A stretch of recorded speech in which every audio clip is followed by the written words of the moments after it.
Hello, my name is Alexandra Morello and I'm going to be presenting my research project today. First of all, we'll start off with the question.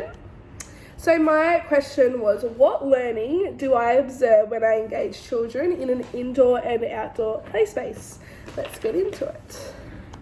So first of all, I have my abstract. And this says, implementing an indoor and outdoor program into children's everyday routine and play space allows for children to be able to move freely in their environment and have the choice in what they want to learn and what they would like to engage in. This report provides current information and research that explains the importance of the both indoor and outdoor program and how the two complement each other in the learning space, and justifies the importance of both the indoor and outdoor learning settings. So from what this has been said, I also going to say the research has been conducted to a literature that explains the importance of the indoor and outdoor program. The children that had undertaken in this research were 3 to 4 years old in a kinder program. So let's just dive into this. Okay, so first we have my introduction.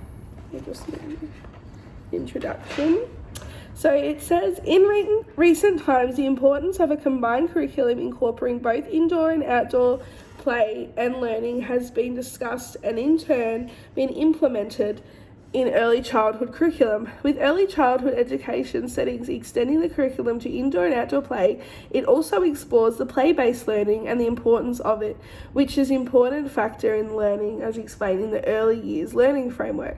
There are a number of resources to highlight the importance of indoor play as well as outdoor play and the importance of having children to be exposed to both.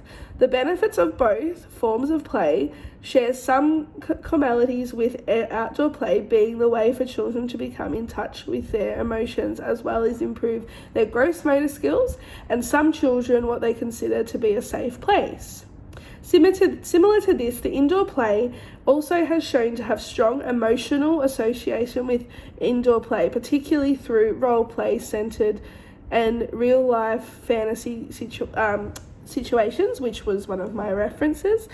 For the benefits described, there does, however, need to be significant time dedicated in both areas of play.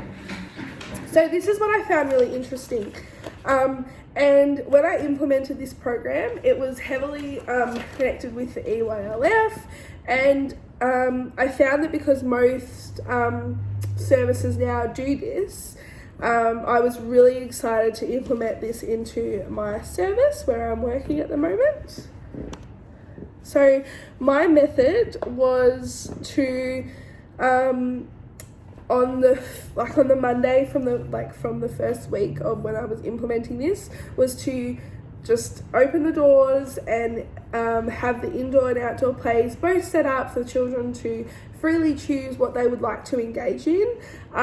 Staff members were obviously in ratio in and outdoors. The parents were informed about this and they were very eager and excited for this to start. Most of the parents have actually did request we had we did this. But there was a few, as I've said later on in my research, there was a few staff members that they didn't really like it and didn't really want to do it. But once they got their head around it, they actually understood it a bit more and they really enjoyed it. The children had been in the class for about 6 months when this had taken place, so they had their set routines, so it was going to be quite interesting to see how they delved into it and the learning that came about. And they were 3 to 4 years old.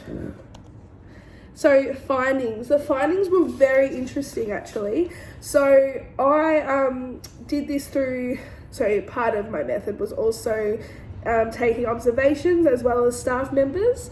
And what we did find was the children were playing differently and in funny ways. So such as we have chickens, which it's all stated in here under my findings, but we have chickens in our outdoor area. And I think it's because beforehand we were only having outdoor play for a restricted amount of time. The children didn't really care about the chickens. They were kind of like, oh yeah, like okay. But I think because they had the whole sort of day to be outside or to be inside, to have that choice, they become really engaged in the chickens and would ask to feed them. They would be really empathetic, as I've stated in there. They would actually be gentler with each other too. And it even got to the point where they would actually extend their learning, and we sort of followed this as educators, where we would make a timetable up with the children of who fed the chickens and when, and how much food they need, and we measured it. So it was really interesting play that was observed and learning through the outdoor environment. And also we've picked up literacy and numeracy too. That was quite interesting. The children hadn't really been exposed to having puzzles outside, books outside, activities outside. And I was really sort of encouraging the educators that were in my room to sort of go outside and engage with the children, spark the interest with certain things, maybe like a magnifying glass, and look up close at the leaves, and because I think we tend to forget how important the outdoor play space is, just as the indoor play space. Indoor and outdoor learning, after much controversy here, as I've said in my PowerPoint, some of the staff were a bit unsure why I wanted to implement this, and I think once we did the project, they noticed that they didn't really have the knowledge on how great it could be for the children. So that was really good that they had a really positive experience, and they saw children play like they hadn't played before. They were much more relaxed. I got parent feedback too, and the parents also said that they saw their child coming home from kindergarten a bit more relaxed and a bit more free, if that makes sense, which was really nice to hear. The indoor program also, I had about 50-50 outside, inside. So the children that were inside were doing all sorts of things, such as we were growing plants inside as well. We were had music, movement, dance, all the things, like even still had the activities inside, such as like literacy and books and reading and writing and drawing. But we also implemented that outside too for children that felt that the outdoor environment was a safer place, or they enjoyed it better. So I think that it's really important now, and we've still kept the indoor and outdoor program in our service because it's just benefited the children in such a huge way. And I've also got here, so we've got physical development too, and through observation we're adapting physical activity in both the indoor and outdoor program. Observation showed that students' behaviours were more alert when the children would do brain gym outside for the day. So we were doing brain gym inside every day at group time, but we did extend it outside, and we were doing it out in the breeze, and it was so interesting because the children were just loving it, and they were very relaxed and very engaged. And we had a few that are on the autism spectrum that sort of never would participate inside, which is fine, but outside they felt like they could participate a bit better, and they did. So it was really rewarding and really satisfying to see that we had made that positive change in our classroom. Sorry, I'll go. Discussion. I've discussed most of this, but it just says here, through continued implementation and observations of learning that I observed in the indoor and outdoor program, it's evident that both the indoor and outdoor learning spaces are valuable learning to the children that will stay, and gives them skills that will stay with them forever. The findings found that both the indoor and outdoor learning spaces provide children with the skills to develop their learning needs.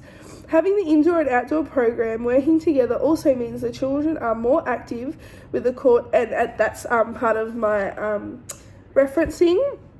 It found that 84% of children were inactive throughout the day. So I feel like having the children indoor and outdoor play, we know that the children are always going to be active, and having that learning too, and I think that's really good.